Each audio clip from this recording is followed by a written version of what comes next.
ব্যক্তির গণনা ফর্ম ব্যবহার করে ভোটার লিস্টে নাম তোলার চেষ্টা বাংলাদেশি যুবকের ধরা পড়তেই পুলিশের হাতে তুলে দিল মৃত ব্যক্তির আত্মীয় ও প্রতিবেশীরা।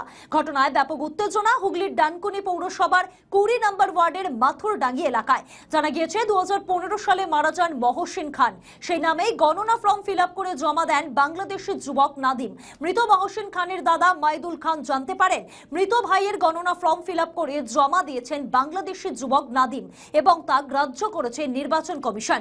এরপরই এলাকায় শোরগোল পড়ে যায়। অভিযুক্ত বাংলাদেশি যুবক নাদিমের দাবি 15 বছর ধরে ডানকুনিতে বসবাস করছেন। 4000 টাকার বিনিময়ে এখানে ভোটার কার্ড তৈরি করেন এবং বর্তমানে এসআইআর প্রক্রিয়া চলার সময় মৃত মহসিনের গণনা ফর্ম জোগাড় করেন টাকার বিনিময়ে এবং তা ফিল আপ করে নিজের ছবি লাগিয়ে জমাও দিয়েছেন। ঘটনা জানাজানি হতেই বাংলাদেশের যুবক নাদিমকে আটকে রাখেন এলাকার বাসিন্দারা। পুলিশে খবর দেয়া হলে নাদিমকে আটক করে পুলিশ।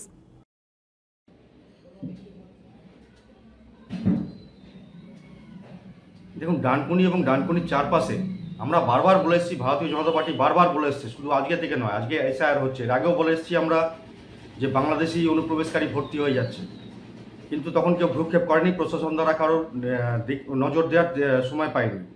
আজকে এসআইআর হওয়ার ফলে এগুলো ধরা পড়ছে আস্তে আস্তে। আর এই নাদিম নামে যাকে ধরা হয়েছে, অত্যন্ত নিন্দনীয় ঘটনা যে মৃত ভোটারের এসআইআর ফর্ম নিয়েও, তার ভোটার কার্ড নিয়েও এখন একরকম জালিয়াতি চলছে। এটা সারা পশ্চিমবঙ্গে চলছে, ডানকুনি তার ব্যতিক্রম নয়। বারবার বলা সত্ত্বেও ভ্রুক্ষেপ করেনি। আগামী প্রজন্মকে ধ্বংস করে দেওয়ার জন্য এই রকম জালিয়াতি দীর্ঘদিন ধরে চলে আসছে। আজকে বলছে 15 বছর আগে এই তৃণমূল সরকার ছিল না, তখন যে সরকার ছিল তারাও করেছে এবং বর্তমানে ভোট ব্যাংক হিসেবে ব্যবহার করে আসছে এই তৃণমূল সরকার, যে রাজত্ব করে আসছে এতদিন ধরে। সুতরাং এদের ভোট ব্যাংক আস্তে আস্তে ভেঙে যাচ্ছে বলে এরা এইরকম কাজ করে চলেছে। মৃত ভোটারের ছবিও বাদ যাচ্ছে না, মৃত ভোটারের এসআইআর ফর্মও বাদ যাচ্ছে না, সবই এরা টাকার বিনিময়ে এদিক ওদিক করে ফেলছে। তবে নাদিম একটি মাত্র নিদর্শন। এরকম প্রচুর জুড়ি ডানকুনি এবং তার চারপাশে হয়ে রয়েছে দীর্ঘদিন ধরে, যেগুলোকে অবিলম্বে উচ্ছেদ না করতে পারলে আমাদের জন্য অত্যন্ত খারাপ ভবিষ্যৎ অপেক্ষা করে রয়েছে। আমাদের ভিডিও ভালো লাগলে লাইক ও শেয়ার করুন, কমেন্ট সেকশনে আপনাদের মতামত জানান। আরও ভিডিও পেতে আমাদের চ্যানেলটিকে সাবস্ক্রাইব করুন এবং প্রতি মুহূর্তে খবরের আপডেট পেতে প্রেস করুন বেল আইকন।